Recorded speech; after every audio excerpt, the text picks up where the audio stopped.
All right, we welcome back to the show Ron Paul, Republican congressman from Texas, former presidential candidate, who had some tough words for Ben Bernanke. Take a listen to this, please. Inflation is a tax, and if the Federal Reserve and you as chairman have this authority to increase the money supply arbitrarily, you're probably the biggest taxer in the country. Oh, Mr. Paul, I heard that this morning. I got so excited, sir. I just had to have you on. I'm so glad you're around today. I say almost nightly that inflation is the cruelest tax of all. And the Consumer Price Index, I'm sure you know this, but I didn't hear Bernanke reference it today. 1.1% increase in June, 7.9% at an annual rate over the past 3 months, and 5% over the last 12 months.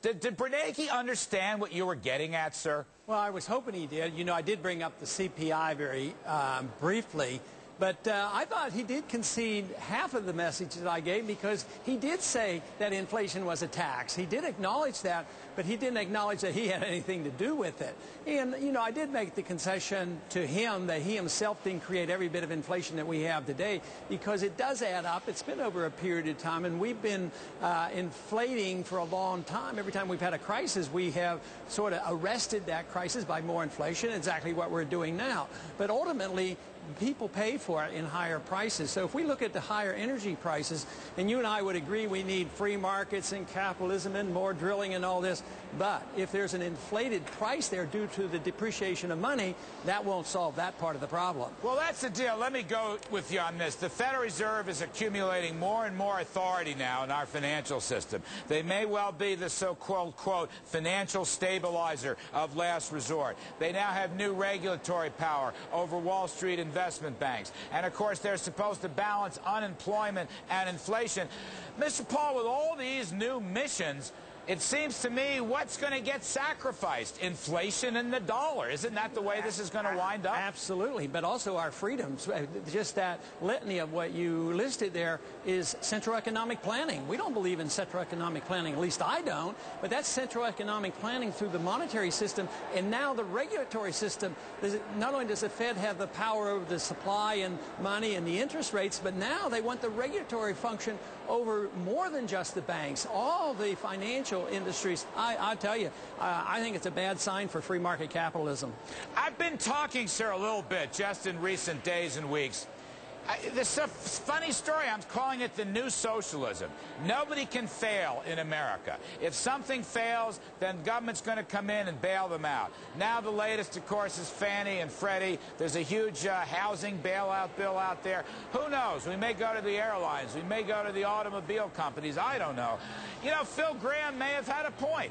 We are a nation of whiners. Nobody wants to lose. Capitalism, you're supposed to have the great opportunity and freedom to succeed, but you also have the freedom to fail. What's happened to the freedom to fail? Well, you know, a lot of consumers and people who are losing their jobs, they have a right to be angry and complaining, and I sympathize with them.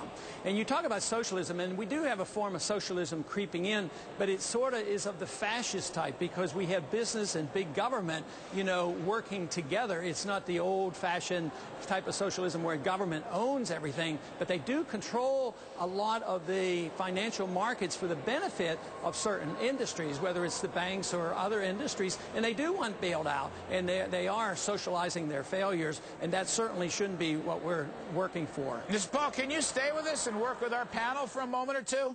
I think so. All right, we'd love to have you. Jerry Bowyer, what did you just hear? What's the way out? And let me ask you, too, Jerry. I mean, once again today, Bernanke, you get this big inflation number, the CPI. Yesterday was the Producer Price Index. So far as I can tell, Bernanke has thrown the dollar overboard. He's thrown the dollar under the bus. He's saying we have to worry about financial stability, a weak economy, high inflation. If you try to be everything to all people, you get nothing done. I've kind of lost hope on the dollar, Jerry. You heard Ron Paul. What's your take? Well, don't lose hope on the dollar, because Bernanke will learn, I think, from experience. I think Ron Paul is right on the policy side, where he says that the Fed has been far too loose and we are devaluing our coinage. I don't think he's right in saying that there shouldn't be a Fed, that there shouldn't be a national bank, that it's unconstitutional. I think that's an overstatement. I want a Fed that does its job well. I want a lender of last resort with a good, strong money policy, a good, strong dollar policy. So at least on that policy, I agree with Congressman Paul. Mr. Paul, can we have a Fed that does its job well? I don't think so. I think it's the system that by nature will fail because of, you know, the character of the human beings, whether they're in the Congress or in the Federal Reserve. The temptation is, you know, even Milton Friedman said that you could have a type of Federal Reserve or a computer, increase the money